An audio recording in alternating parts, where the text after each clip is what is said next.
स्वागत है आपका हमारी इस खास पेशकश में। और आज हम आपको दिखाने वाले हैं किस तरीके से धर्म ध्वजा को लेकर तैयारियां शुरू हो चुकी हैं। 25 तारीख को प्रधानमंत्री पहुंचने वाले, लेकिन उससे पहले कैसी वहां पर तैयारियां हैं, कहां तक ये तैयारियां पहुंची है, धर्म ध्वजा का महत्व क्या है और किस तरीके से वहां पर इस वक्त तस्वीरें नजर आ रही है, वो सब आपको दिखाएंगे। तो आपको ये बता दें कि रामनगरी फिलहाल सज रही है, संवर रही है और साथ ही साथ राम के इस पवित्र धाम को आस्था, भक्ति और आध्यात्म का वो धर्म ध्वज लहराने वाला है जो समूचे विश्व में सनातन संस्कृति के वैभव का प्रतीक होगा। और इंतजार बस विवाह पंचमी का हो रहा है, क्योंकि सियाराम के मिलन की ये पावन तिथि इस बार ऐसा पल संजो कर लेकर आ रही है जिसका हर राम भक्त को बेसब्री से इंतजार था।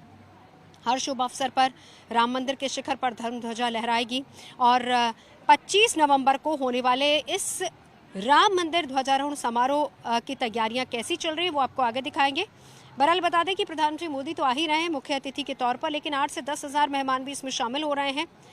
तो क्या है ध्वजारोहण का पूरा कार्यक्रम, ये भी हम आपको एक एक करके बताएंगे। धर्म ध्वजा का आध्यात्मिक महत्व क्या है ये भी समझेंगे। हमारे साथ खास मेहमान होंगे।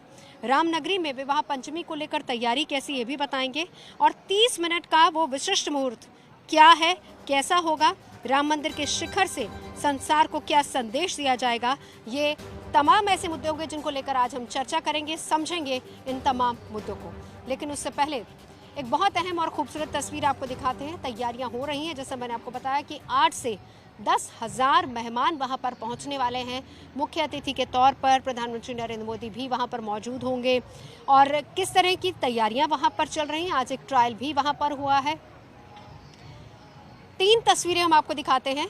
आज खुद मुख्यमंत्री योगी आदित्यनाथ, जो कि इस पूरे कार्यक्रम पर लगातार नजर बनाए हुए हैं, तैयारियों का जायजा लेने के लिए वहां पर पहुंचे। उन्होंने एक एक चीज को देखा, परखा, तैयारियों को भी परखा। जो तमाम अधिकारी वहां पर इन तैयारियों को करने में लगे हुए हैं उनसे बातचीत की। कहीं भी किसी भी तरह की कोई चूक ना हो, इसको लेकर तमाम इंतजाम किए जा रहे हैं। तैयारियां कैसी हैं वहां पर, सबसे पहले मुख्यमंत्री योगी आदित्यनाथ हनुमानगढ़ी पहुंचे और फिर उसके बाद उन्होंने तैयारियों का जायजा लिया, अधिकारियों से तमाम जानकारी भी ली।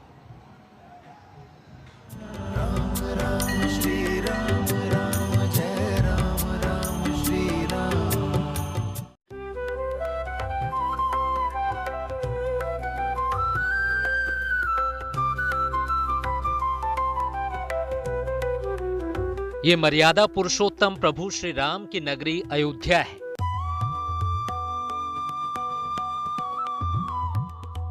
वो राम जो जन जन के नायक हैं, जो आत्मा के कारक हैं। कहते हैं राम से बड़ा है राम का नाम। श्री राम की महिमा का कोई सानी नहीं है। राम नाम का जप और तप सर्वोत्तम माना गया है। महावीर हनुमान जी के रोम रोम में राम हैं। हमारे आपके दिलों में राम हैं। इन्हीं राम के धाम में वैसे तो साल के 365 दिनों में अलग रौनक दिखाई देती है, लेकिन इन दिनों यहाँ की फिजा में कुछ और खास भव्य दिव्य माहौल नजर आ रहा है। वजह है धर्म ध्वजा समारोह।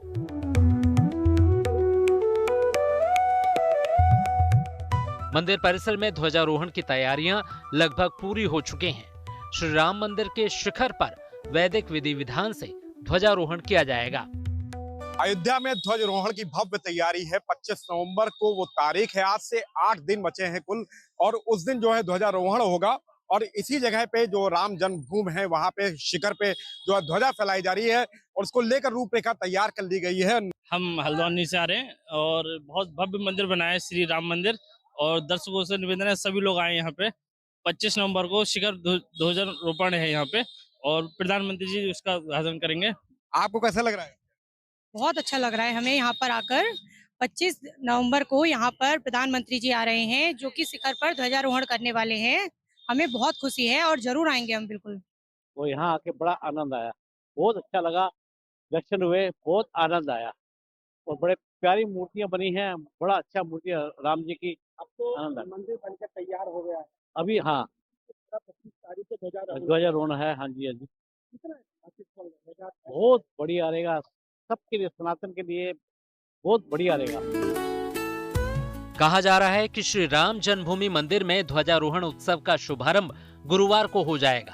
इस दिन महिलाएं सरयू तट से जल भरकर श्री राम जन्मभूमि मंदिर परिसर तक कलश यात्रा निकालेंगी। कलश यात्रा मंदिर परिसर में पहुंचने के बाद वैदिक पूजन किया जाएगा। इसके बाद 21 से 25 नवंबर तक 5 दिनों का विशेष अनुष्ठान होगा। इस दौरान श्री राम जन्मभूमि मंदिर परिसर में हवन पूजन होंगे। अनुष्ठान में अयोध्या, काशी और दक्षिण भारत के 108 प्रकांड पंडित शामिल होंगे। इस ध्वजारोहण समारोह के लिए खुद प्रधानमंत्री मोदी अयोध्या पहुंचेंगे। वो 25 नवंबर को बटन दबाकर ध्वजा फहराएंगे। आदरणीय प्रधानमंत्री जी मंदिर परिसर में आएंगे तो उसका विस्तार से निरीक्षण किया गया। कल ध्वजारोहण का एक जो मॉक ड्रिल कहते हैं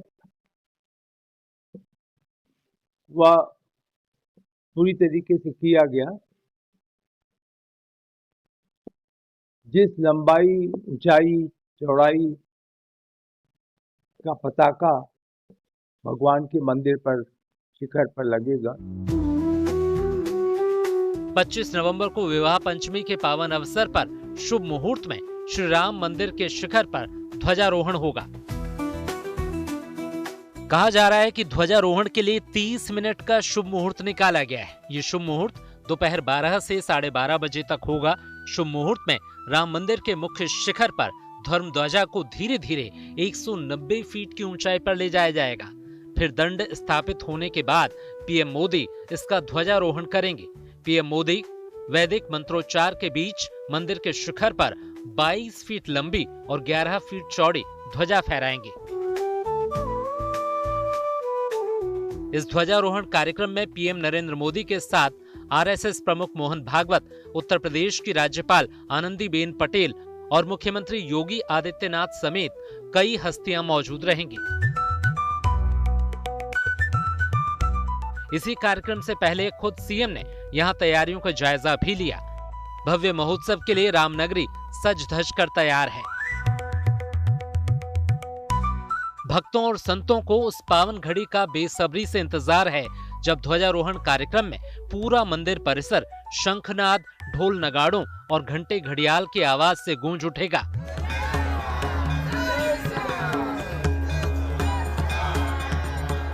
तारीख को जो यह शुभ मुहूर्त है, अविजित मुहूर्त, ये देखिए सारे मुहूर्तों से सर्वश्रेष्ठ मुहूर्त अविजित मुहूर्त माना जाता है। इस अविजित मुहूर्त में जो भी आप काम करिएगा वो पूर्ण होता है। अभी तक जितने भी काम श्री राघवेंद्र सरकार के जैसे शिलान्यास हो या भगवान का प्राण प्रतिष्ठा हो, सारे काम जो है अविजित मुहूर्त में ही हुआ है। तो बड़ा ही पावन पवित्र मुहूर्त है, सर्वश्रेष्ठ मुहूर्त है। इस अविजित मुहूर्त में जब ध्वज ऊपर जब चढ़ेगा, जब वह धर्म ध्वज लहराएगा तो बड़ा ही अलौकिक अद्भुत आनंदित होगा।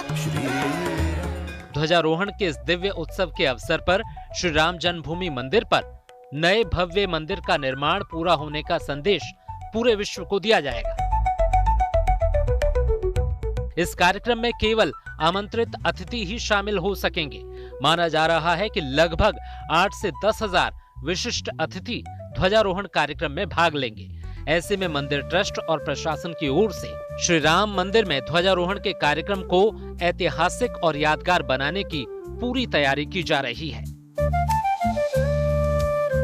अयोध्या से मयंक शुक्ला के साथ bureau report, good news today.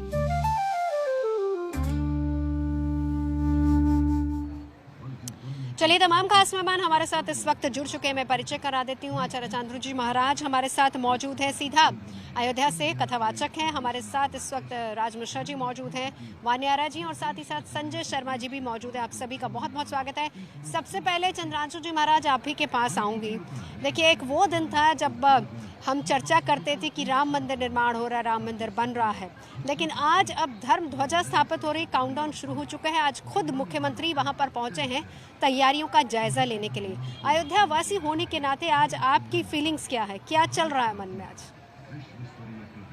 ध्वज पताक तोरणपुर छावा, घर घर बंधन वार बधावा। तो हम सबसे ज्यादा कौन खुशी होगी? हम सब सकल सुकृत के वासी, हम सब पुण्यात्मा हैं और भगवान राम जी की विशेष कृपा लेकर के आए हुए हैं, इसीलिए हम लोग अयोध्या वासी हैं। भगवान ने अपने धाम में जगह दे करके रखा हुआ है और हम लोग वह पीढ़ी में हैं जो तीनों पलों की साक्षी बन रही है। भगवान टाट में थे तब भी देखे, अस्थाई गए तब भी देखे, अब भव्य मंदिर पर विराजमान है तो भी देख रहे हैं। ये धर्म ध्वजा जो लग रही है यह पूर्णता की प्रतीक है। राम मंदिर का कार्य लगभग पूर्ण हो चुका है। 27 तारीख को लगभग 135 फीट की ये ध्वजा भगवान को समर्पित हो जाएगी। आप सब हम सब जानते हैं भगवान राम के लिए महर्षि वाल्मीकि में जो राम जी का परिचय मिला वो इसी रूप में मिला है। रामो विग्रहवान धर्म साधु सत्य पराक्रमा। भगवान राम मूर्तिमान धर्म के स्वरूप है। अगर राम का धर्म का मूर्तिमान स्वरूप कैसा होगा अगर देखना हो तो भगवान राम को देख लें। भगवान राम और धर्म दोनों एक ही हैं, कोई अलग अलग नहीं है। धर्म ध्वजा मंदिर में पूर्णता उसके बिना संभव ही नहीं है, क्योंकि कीर्ति का कहीं न कहीं द्योतक हमारे यहाँ ध्वजा को मानते हैं, समृद्धि का द्योतक ध्वजा को मानते हैं, यश का द्योतक कहीं न कहीं ध्वजा को मानते हैं। और सबसे बड़ी बात नवज्योति जी, भगवान श्री राम जी के चरणों में जो 4 विशेष चिन्ह हैं, उन 4 चिन्हों में ध्वजा भी अंकित है। संचिंतयेत भगवत चरणारविंदम वज्रांकुशध्वज स्वरोरुह लांछनाट्यम उत्तुंग रक्त विलसन नख बाल चक्रम ज्योत्सना विराहत महधृति अंधकारम।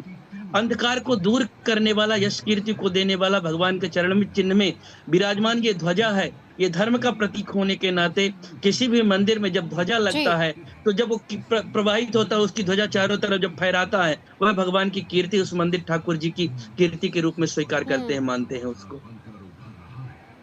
बहुत बढ़िया, बहुत बढ़िया। चंद्रांशु जी लौटूंगी, एक बार आचार्य राज मिश्रा जी को भी इंक्लूड कर लेती हूँ। यहीं से मैं चाहूंगी कि जरा सा हमारे दर्शकों को समझाइए, धर्म ध्वजा आध्यात्मिक महत्व इसका क्या है, किस तरीके से ये एक संदेश होगा पूरी दुनिया के लिए सनातन का?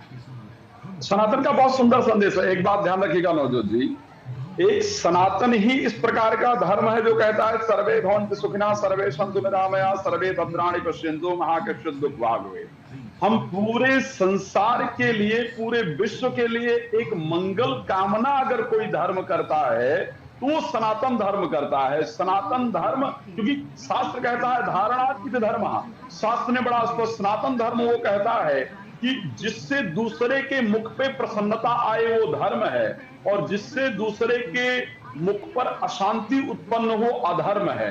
इसीलिए कहा गया परहित सरिस धर्म नहीं भाई और पर पीड़ा सम नहीं अधमाई। अब इसको मैं अगर कनेक्ट करूं और मैं बताऊं आपको कि धर्म ध्वज कितना महत्वपूर्ण है, तो फिर हमें श्री रामचरितमानस में जाना होगा, जहां पर भगवान राम जब अयोध्या वापस आते हैं तो वहां पर गोस्वामी तुलसीदास जी ने बहुत सुंदर लिखा कि जब अयोध्या सजाया जा रहा था, जब अयोध्या सुंदर बनाया जा रहा था, आज भी अयोध्या भगवान राम आ चुके हैं और अयोध्या को प्रतिदिन सुंदर बनाया जा रहा है।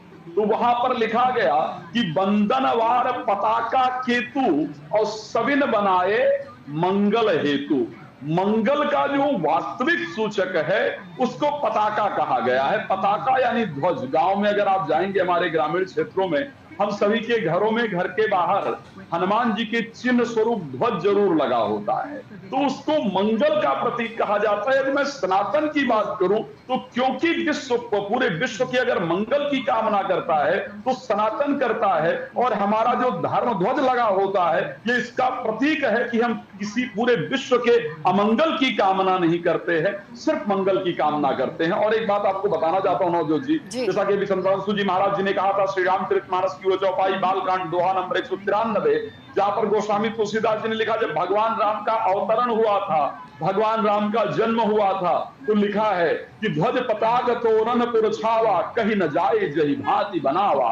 तो इतना सुंदरता है। और एक बार हम और मुहूर्त को लेकर के चर्चा कर रहे हैं कि वो आपने कहा ना वो 30 मिनट क्या है, वो 30 मिनट वही मुहूर्त है। मैं लौटूंगी क्योंकि एक बार हम उस पर आएंगे राज मिश्रा जी, क्योंकि एक बार जरा हर कोई, मैं चाहूंगी कि आज अब देखिए काउंटडाउन शुरू हो चुका है, आज मंगलवार का दिन है और अगले मंगलवार को ही वहाँ पर धर्म ध्वजा फहराई जाएगी, खास मेहमान वहाँ पर पहुँचेंगे। लेकिन उससे पहले इसके महत्व को एक बार मैं, वान्या जी और संजय शर्मा जी दोनों मौजूद हैं, एक एक बार जरा इनसे भी समझ लेते हैं। वान्या जी पहले आपके पास आते हुए। धन्यवाद नवजोत जी। ये जो दिन है, ये जो पल है, ये जो क्षण है, सनातन की जीत का, सनातन की विजय का बहुत बड़ा एग्जाम्पल है। पूरे विश्व में जो है सनातन का झंडा लहराएगा। जब भी कोई ध्वज अर्पण होता है, उसका जो धार्मिक महत्व होता है वो वहाँ की ऊर्जा का संचार होता है। कहते हैं जो लोग भी ध्वज को भी अगर नमन कर लेते हैं तो वो भी अपने आप में खास होता है, वो मंदिर जाने के बराबर होता है। इसका धार्मिक महत्व ये भी होता है, ये एक सनातन का प्रतीक है, हमारी संस्कृति का प्रतीक है, देवताओं की उपस्थिति का प्रतीक है, भगवान की उपस्थिति का जो है ये केंद्र है, ये उसका संचार है, ये डायरेक्शंस को भी बताता है, कहीं भी होता है। और कहीं ना कहीं ध्वज जो एक होता है, एक मान सम्मान का जो होता है प्रतीक होता है, राष्ट्रीय संस्कृति का प्रतीक है, हिंदू संस्कृति का प्रतीक है। और ये मंगलवार के दिन ही ये इवेंट होने जा रहा है। उस दिन आप डेट भी देखो, आप 25 से 7 बनता है। केतु होता है ध्वज का प्रतीक होता है, ओवरऑल डेट का टोटल 9 पे आता है, वो भी मंगल है, मंगल का साल है, मंगल का दिन है, और पूरी डेट जो है वो भी मंगल पे ही है। तो सब कुछ मंगल ही मंगल जो है इस दिन जो है होने वाला है। बहुत ही प्राउड मोमेंट है हमारी जनरेशन के लिए, जो अपनी आंखों से जो है इन सब चीजों को देख पा रही है। ये वो पल, दिव्य भव्य अलौकिक क्षण है जिसकी हम इतने युगों से जो है वेट कर रहे थे, इस पर्टिकुलर डे की। तो ये अपने आप में बहुत ही खास है और ये हमारे लिए बहुत ही गर्व की बात है। ये हमारे सनातन की जीत। बिल्कुल, एक बार संजय जी मैं चाहूंगी आप भी जरा इसके महत्व के बारे में 2 लाइनें बता दीजिए, फिर उसके बाद आगे बढ़ेंगे। आपकी आवाज क्लियर नहीं आ रही, दोबारा से बोलें। संजय जी, धर्म ध्वजा के आध्यात्मिक महत्व और किस तरीके से ये सनातन का संदेश पूरी दुनिया में फैला रहा है, इस पर आपकी राय। जी, बहुत सुंदर प्रश्न किया है। सबसे पहले जेएनटी के सभी दर्शकों को नमस्कार। और कहा जाता है कि हाथ वज्र और ध्वजा विराजे, कांधे गूंज जनेऊ साजे, शंकर सुवन केसरी नंदन, तेज प्रताप महाजगवंदन। तो ये संदेश जो है पूरी दुनिया को है, पूरे राष्ट्र को है। और सबसे पहली बात तो ये है कि ध्वजा का अर्थ समझ लें, क्योंकि ध्वजा जो है कहते हैं कि पताका है, जिसको हम पताका कहते हैं, महिमा कहते हैं, महास्थान कहते हैं। और कहा जाता है कि जो एक संघा का प्रतीक है, एक समूह का प्रतीक है, सनातन का प्रतीक है। तो ये जो है पूरे देश में, पूरे राष्ट्र में, पूरे ब्रह्मांड में ये एक ऐसा संदेश है कि हम चाहते हैं कि जो हमारा देश का झंडा है या हमारे देश की पताकाएं हैं, पूरे देश विश्व में जो है सनातन की पताकाएं जो है लहराती जाएं। और सनातन धर्म जो है जिस प्रकार से बढ़ रहा है, जैसे राम मंदिर की प्रतिष्ठा हुई और अब जो है भगवान राम का जो है ध्वजारोपण किया जा रहा है, तो ये हमें ज्ञान दिया जा रहा है, शिक्षा दी जा रही है सभी पूरे देश विदेशों में कि हम जो है स्थिर हो गए और एकता का प्रतीक है, शांति का प्रतीक है, शुभता का प्रतीक है और सबसे बड़ा जो है शक्ति का प्रतीक है। तो ये एक शक्ति प्रदर्शन भी है एक तरीके का, कि जहां पर धर्म के मर्मज्ञ लोग जो है एक साथ अब जुड़ना शुरू हो गए हैं और राष्ट्रभक्ति जो है बढ़ना शुरू हो गई है। उसी प्रकार से ये संदेश देश विदेश पूरे विश्व को दिया जा रहा है कि अब जो है भारत एक संगठित जो है देश बन चुका है और उसमें जो है शक्ति का प्रदर्शन जो है हम लोग कर रहे हैं। और सूर्य के नक्षत्र में जो है इस कार्य को किया जा रहा है उत्तराषाढ़ में। ये बड़ा ही शुभ मुहूर्त है और अभिजीत मुहूर्त भी इसमें 24 मिनट का जो मुहूर्त है 12 बजे से 12:30 तक बड़ा शुभता देने वाला है। जी बिल्कुल।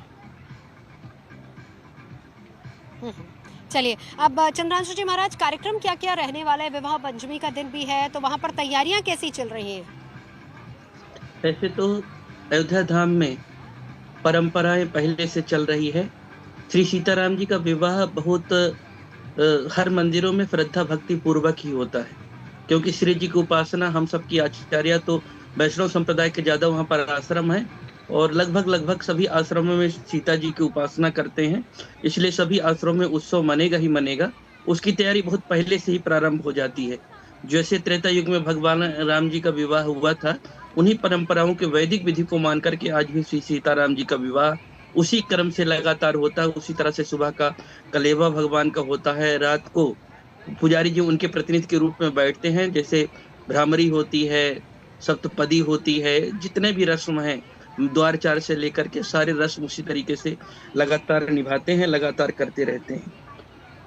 आज का दिन हम सबका तो एक ही मात्र उद्देश्य है। आप सबके पास गाइडलाइन पहले ही आ चुकी है। कार्यक्रम जो होने वाले हैं, हम तो अयोध्यावासी होने के नाते हमारे अतिथि जो आ रहे हैं, हम लोग तो पलक पावड़े उनके लिए बिछा करके रखते हुए हैं कि हम लोगों के द्वारा अतिथियों का किसी प्रकार सम्मान में कोई कमी न रह जाए। और नवजोत जी, आज वक्तव्य कहने के लिए नहीं, सचमुच का शब्द नहीं हम लोगों के पास में, गला अवरुद्ध है। और उसका कारण यह है कि जितना राम भक्तों ने दिया, कभी अलग से बैठेंगी। इस बार खास करके मैं आपको तो निमंत्रण अपने तरफ से अयोध्यावासी होने के नाते दे रहा हूं, क्योंकि मैंने देखा कि आपने बड़ा डिबेट किया, आपके चैनल ने लगातार कहीं न कहीं मुद्दे को उठाया, तो आप इस बार जरूर सम्मिलित हो, ये हमारे तरफ से निवेदन आपको है। एक बात सिर्फ आपको बताना जो दर्शकों को नहीं पता होगा, हमारे राम भक्तों ने बहुत दिया, मैं उसका साक्षी रहा। बिल्कुल, मैं उसका साक्षी रहा। जो समर्पण निधि आ रही थी, मेरे हाथ में भी राम मंदिर बनने की आ रही थी। शुरू से राम मंदिर आंदोलन से जुड़ा रहा, कई बार जेल भी गया। और फिर मैं जब देख रहा हूँ, आज आंसू इस बात का है कि 135 फीट का एक पताका लग रहा है, जो बहुत दूर से दिखाई पड़ेगा। राम भक्त जानेंगे हमारी राम मंदिर है, आएंगे। आपके दर्शकों को भी जानना चाहिए, वहां पर पताका के साथ में पुरानी जो राम मंदिर थी, एक चंद्रकांता मणि हुआ करती थी, और वो चंद्रकांता मणि जो गुम्बज पर लगी होती थी, वो आकाश चुंबी थी। यहाँ पर लखनऊ में बैठा हुआ बाबर, उसके मीर बाकी जब सैनिकों ने देखा तो उसको आश्चर्य लगा कि दो चंद्रमा कैसे दिखाई पड़ रहे हैं। तब लोगों ने बताया कि 2 चंद्रमा नहीं है, राम मंदिर पर लगी हुई चंद्रकांता मणि है, जिसकी चमक के कारण ऐसा लगता है चंद्रकांता मणि है, 2 चंद्रमा दिखाई पड़ रहे हैं। फिर उसको लूटने की भावना से, तोड़ने की भावना से ही कहीं न कहीं हमारे राम मंदिर को तोड़ा गया, लूटा गया। तो आज ये पताका लहराना हमारा स्वाभिमान लौट करके आ रहा है, राम मंदिर लौट करके आ रही है, और ये उत्सव इतिहास के पन्नों पर दर्ज हो रहा है। समझ सकते हैं, क्योंकि आप स्वयं वहां से हैं, जुड़े हुए हैं इससे, तो भावनाएं यकीनन आपकी हम समझ भी सकते हैं। एक बार अब राज मिश्रा जी आपके पास आते हुए शुभ मुहूर्त की बात करेंगे। 12 से 12:30 अभिजीत मुहूर्त बताया जा रहा है, इसी पर क्या खास है इस मुहूर्त में? इस मुहूर्त में खास यह है कि ये मुहूर्त स्वयं ब्रह्म ही है। ब्रह्म ने अवतार ही इसी मुहूर्त में के अंतर्गत लिया था। श्री रामचरितमानस के अंदर जब आप जाएंगे नवजोत जी, बालकांड के दोहा नंबर 190 पर गोस्वामी तुलसीदास जी ने बहुत सुंदर वर्णन किया है कि नवमी तिथि मधुमास, क्षमा चाहूंगा, नवमी तिथि मधुमास पुनीता शुक्ल पक्ष अभिजित हरिप्रीता। नवमी तिथि मधुमास पुनीता और शुक्ल पक्ष अभिजित हरिप्रीता, यानी जो अभिजीत मुहूर्त है वो भगवान राम का सबसे प्रिय मुहूर्त है। इसी मुहूर्त के अंदर यदि भगवान की आराधना की जाए, आज भी कहा जाता है कि यदि आपको कोई मुहूर्त ना प्राप्त हो पाए किसी कार्य के लिए, तो आप अभिजीत मुहूर्त के अंदर कोई भी कार्य अगर करते हैं पूरे दिन में, तो वो कार्य निश्चित रूप से शुभ ही होता है, उसमें अशुभता का कोई चांस नहीं रहता है।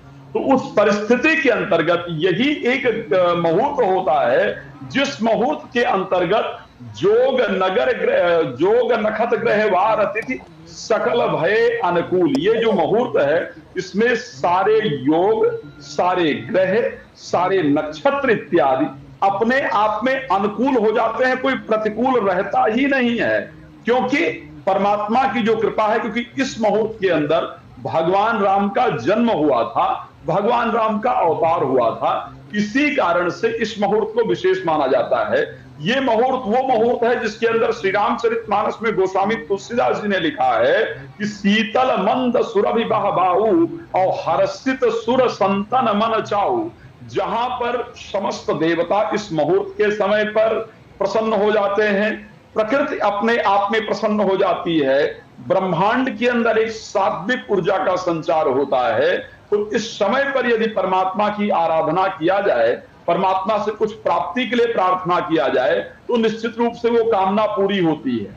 इस मुहूर्त को लेकर के श्री रामचरितमानस में गोस्वामी तुलसीदास जी ने लिखा है कि गगन विमल संकुर सुर जूथा और गावहि गुण गंधर्व बरू था। यानी इस समय अगर आकाश की बात की जाए, गगन की बात की जाए, तो गगन विमल संकुर सुर जूथा, यानी देवता और गगन भी अपने आप में प्रसन्न होता है, वो भी अपना आशीर्वाद और अपनी सहमति दे रहा होता है, आकाश भी अपनी सहमति दे रहा होता है इस मुहूर्त के अंतर्गत।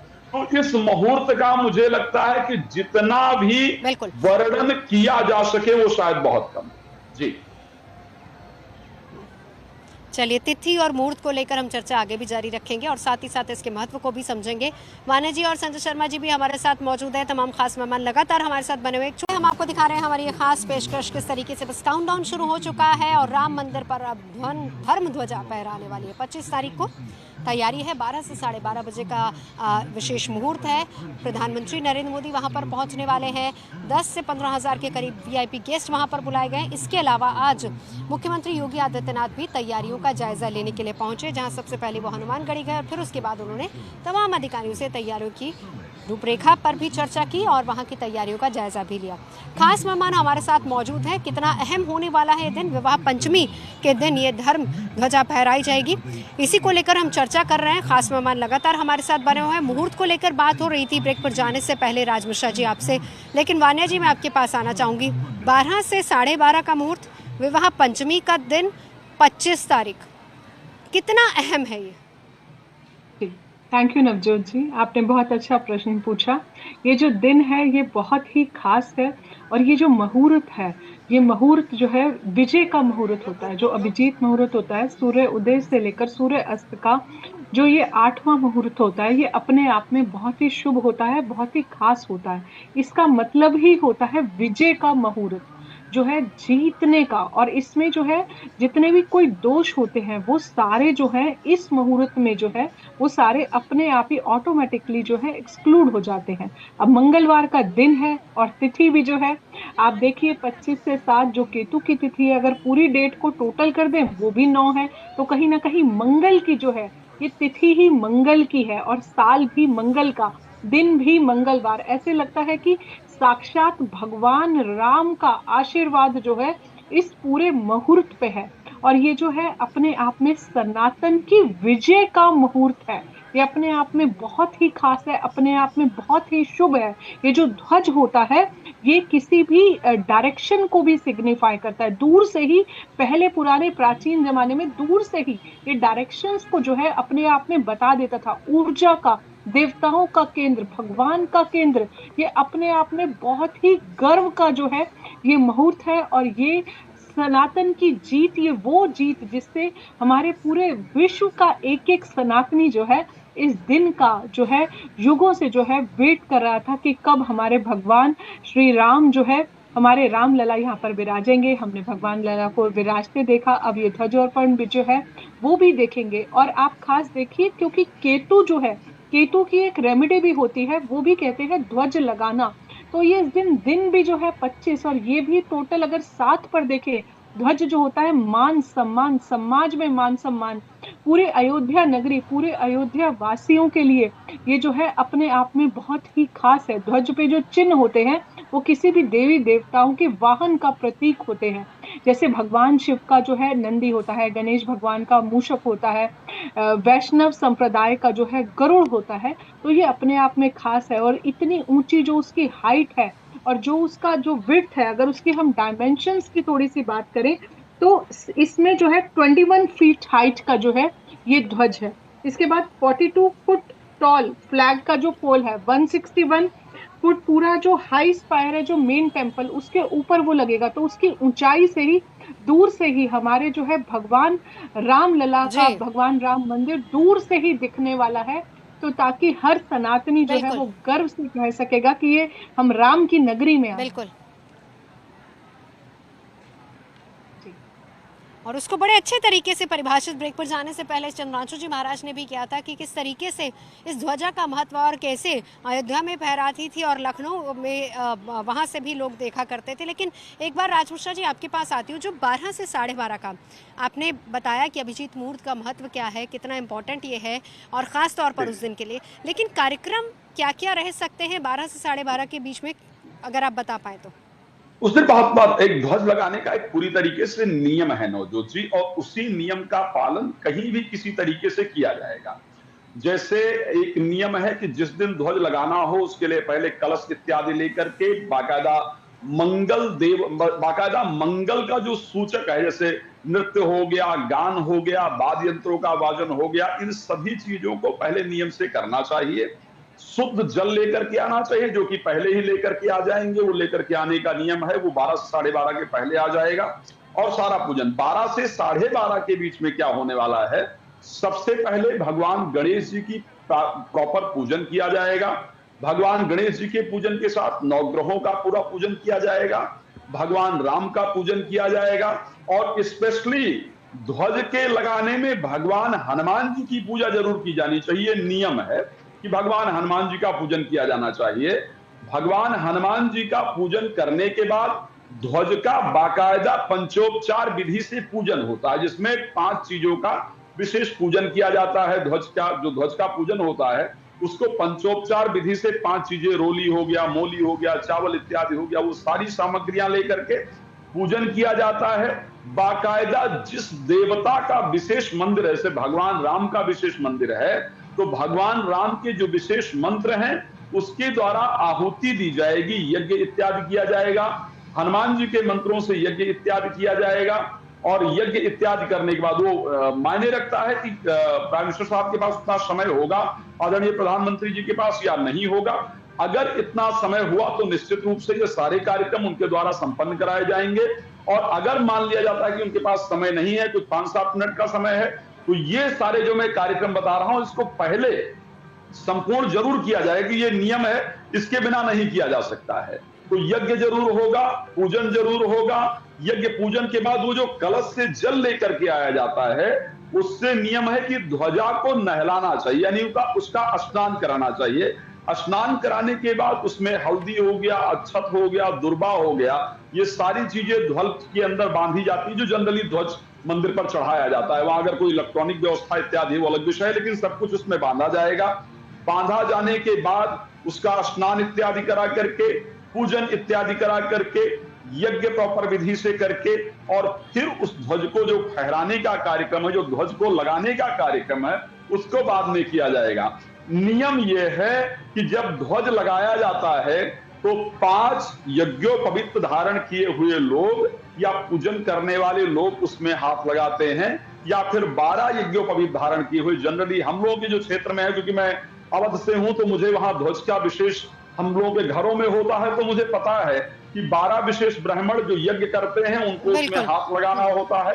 हाथ लगा करके उस ध्वज को फहराया जाता है। तो पूरी एक जिस प्रकार देवता की पूजा होती है नवजोत जी, उसी प्रकार से ध्वज की भी पूरी तरीके से पूजा होती है। ध्वज बाकायदा उस देवता का सूचक ही है, इस बात को ध्यान रखिएगा। ध्वज कोई भगवान से अलग नहीं है, ध्वज भगवान राम को ही माना जाता है। भगवान राम ध्वज के सूचक हैं। तो इस कारण से जिस प्रकार किसी देवता की पूजा की जाती है, सेम उसी प्रकार से ध्वज की बाकायदा पूजा की जाती है।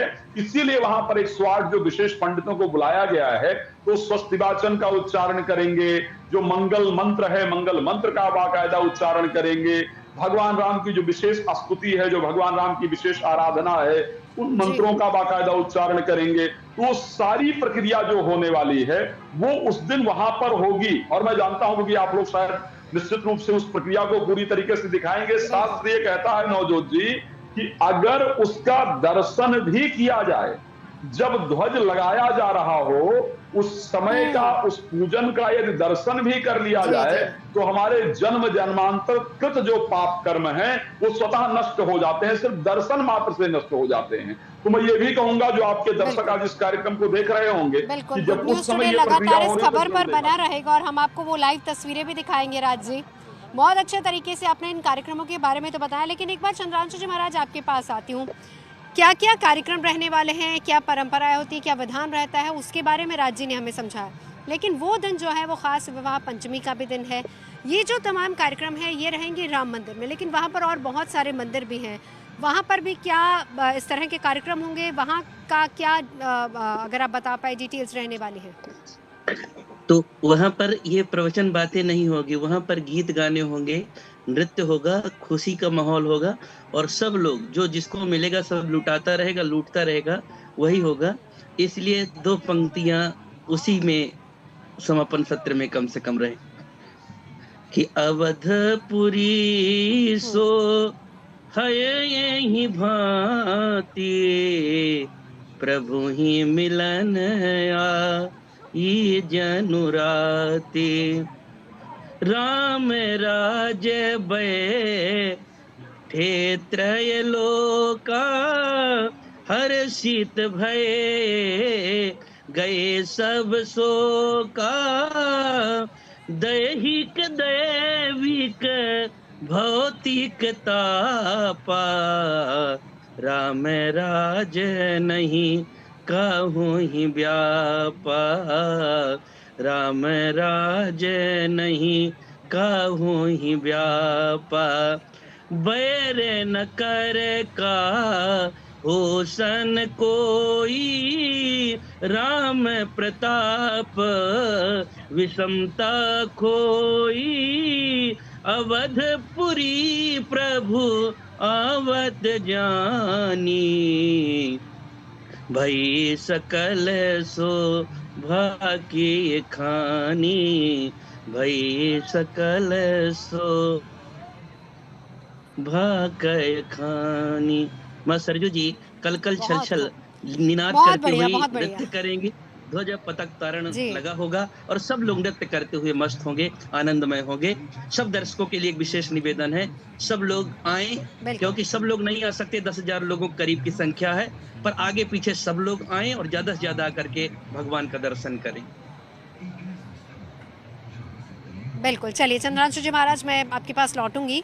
और आपने कहा कि सब लोग आएँ, जो लोग नहीं भी आ पाएंगे मैं चाहूँगी कि वो लोग गुड न्यूज़ टुडे देखें, क्योंकि हम आपको एक एक पल की तस्वीरें लाइव भी दिखाएंगे। अब संजय जी आपके पास आते हुए, हमारे माध्यम से पूरा देश नहीं बल्कि दुनिया भी उस दिन देखेगी किस तरीके से धर्म ध्वजा वहाँ पर फैलाई जाएगी, लेकिन ये संदेश दुनिया के लिए क्या है?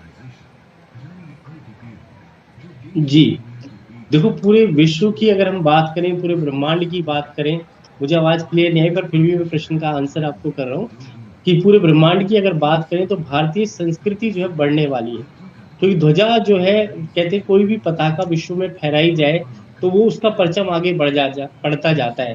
और यहाँ पर क्या है, शक्ति का प्रतीक माना गया है ध्वजा को। और शास्त्रों में जब हम मुहूर्त की बात कर रहे थे, जब राम मंदिर की प्रतिष्ठा हो रही थी, तब से लेकर के और अब तक जब शिलान्यास किया गया, पत्थर तक लाया गया, तब से जो हम आपके चैनल के साथ जुड़े हुए थे।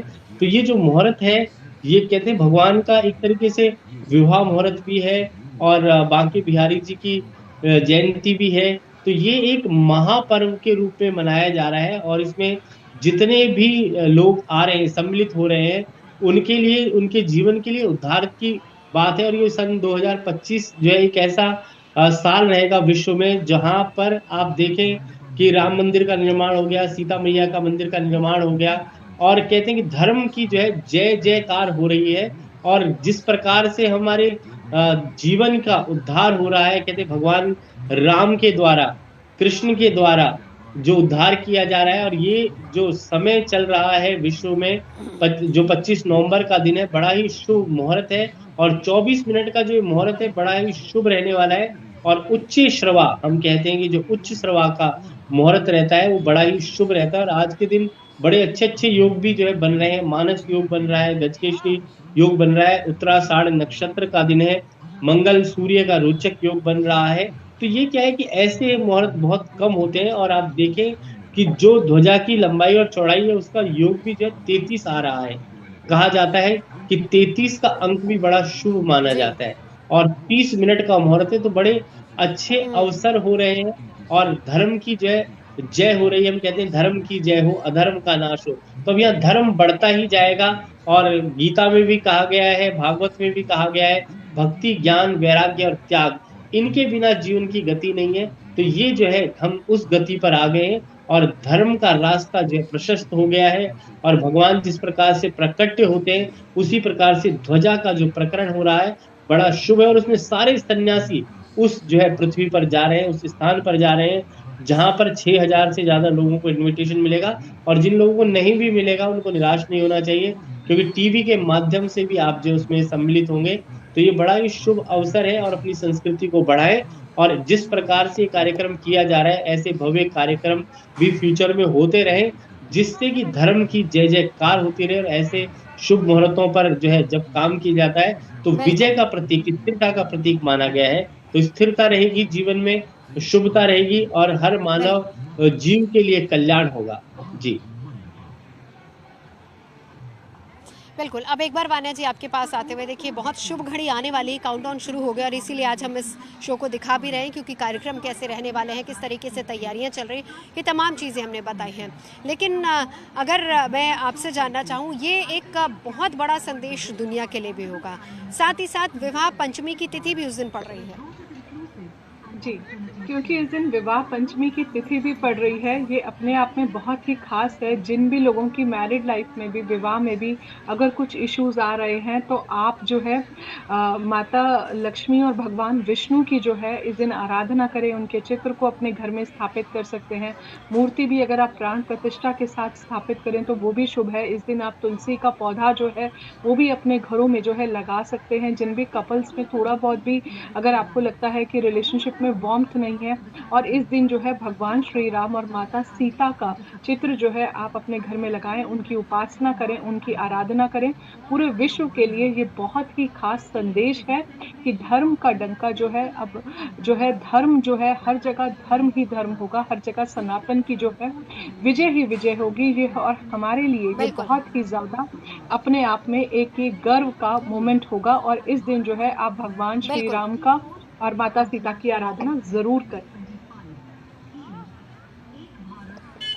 बिल्कुल। राज मिश्रा जी, चलते चलते एक छोटा सा सवाल आपसे, क्योंकि जिस दौरान हमने देखा था जब राम मंदिर का निर्माण हुआ था और बहुत से लोगों को हमने ये भी उपाय बताए थे कि वो लोग जो वहाँ पर नहीं पहुँच पाए, अब इस बार भी ये 8 से 10 हज़ार लोग ही वहाँ पहुँच पाएंगे, ज़्यादा लोगों की, आम श्रद्धालुओं की एंट्री नहीं, लेकिन वो लोग घर पे क्या कर सकते हैं, एक बार ये भी बता दीजिए।